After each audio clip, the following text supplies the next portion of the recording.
Showtime Primetime. It's XL Primetime, featuring Joe C. I would clean that bone about as good as anything. Matt Hayes. The guys they had last year, terrible. And Leon Searcy. Mama know that when you get to camp, you ain't going to see a lot of Big Daddy. How you like me now? How you like me now? Well, Leon knows that you didn't see a lot of Big Daddy back then, and last night you didn't see a lot of that Minnesota Vikings offense that you had seen throughout the entire season. Sammy Darnold piloted the Minnesota Vikings to a 6-game win streak to start the year.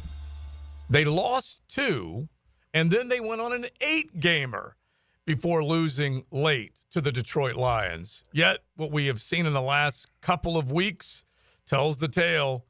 Those 14 wins right out the door. Sam Darnold is back to being Sam Darnold. Welcome in.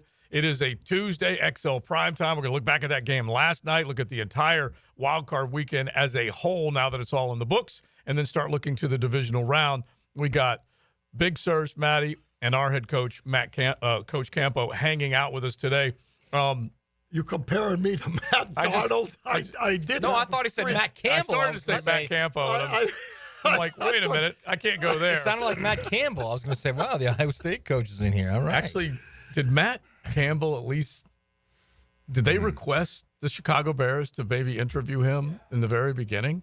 And I don't really know where that stands. He's a pretty good hire, I'll tell you that. That was interesting that he did do that. So he's a Pop-Tart champion. Yes, very true. He can have it, too. Very, very true. You guys are so bitter. He got the dub. Just give it up. You can have the dub. Yeah, I'm not bitter about that. I'm not bitter at all. I want that in our trophy case. I think you are. Sounds like you are. Damn toaster. Pop it up in the trophy case.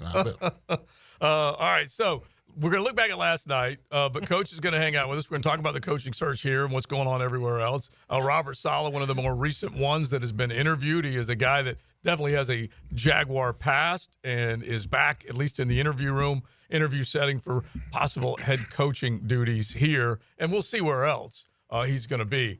But last night, let's just begin there, and then we'll get into the coaching search coming up.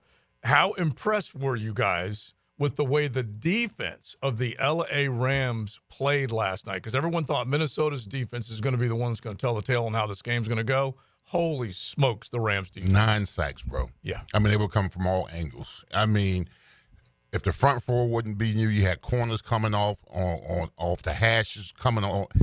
Defensive ends coming inside, corners coming outside. You got blitz stunts. You got defensive tackles, twist games. I mean, they threw everything at Sam Darnold, and he couldn't handle it. The offensive line couldn't handle it. They couldn't make any adjustments.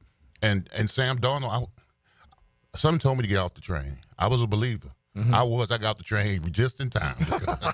Has one man lost more NFL money in 2 games? Oh, my goodness.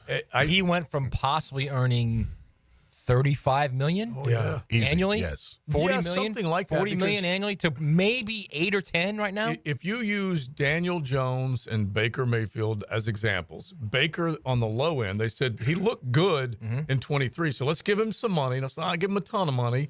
I don't know. He was like 25 mil, maybe a little bit more than that. And then go to the Danny Jones number, which was over 40.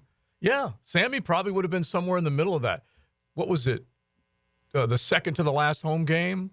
Remember the warm moment in the locker room where those players went nuts just congratulating him on a hell of a game?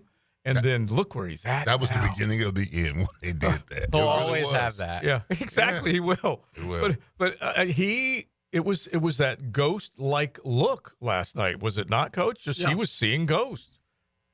Yeah, and you know, the disappointing thing is the one time that they really put his face in the mirror was when he threw behind the receiver on that crossing route. That was the receiver's fault. You know, all that receiver had to see was the middle linebacker going vertical, and he knew that it was Tampa 2. He should have stopped right there. Cut That's off the what route. he expected him to do. But the whole point is that I think Detroit game kind of exposed Sam, you know, because they had pressure on him, and they made the decision, look, we're not going to give this guy an opportunity to just sit there and throw the ball. We got to go after him, and he won't handle it, and he didn't. And, you know, that cost him a lot of money. Yeah, they pressured him 46% of the time they came after him. Yeah. And it showed.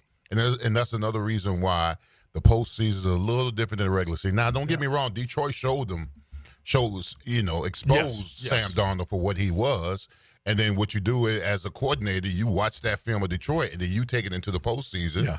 And then you know that this guy does not play well under pressure. And that's what they did. They came after. And all that success that he had in the regular season means nothing. It's funny because the Detroit Lions were accused of giving up a lot of points and a lot of big plays leading up to that game. Aaron Glenn, you look at him entirely different now. Right. That's why he's in this head coaching carousel. He's one of the guys that the Jags are talking to and many others are talking to because of the job that they did that particular Sunday against Sam Darnold. But if you go back and look at last night, oh my gosh, when you think of the amount of time that he had to throw the football, the amount of time he held the ball, which was way too long. You mentioned the number of sacks already, but you're just talking about a guy that, unfortunately for him, unraveled. And I've been accused of being a prisoner of the moment. I'd hire the defensive coordinator from L.A. right now to come into Jacksonville. That young son coached his rear end off in that game. Yeah, but also he has the personnel. Yeah. He's got Verse out there. He's got Fisk inside. I think Gibson was a D tackle in the middle. You got all those guys who were just pushing the pocket, coming off the edge, twist stunts, all that kind of stuff. They harassed him the whole game. Yeah. He did not have time the whole freaking game. Well, it's so funny. Let's not forget either, Coach, the way Les Snead has run the draft, and this is a, hey, Trent, are you paying attention moment? Because Les Snead and the Brad Holmes, and you can go down the Veaches and there's a lot of other successful teams out there drafting. But the LA Rams are as good an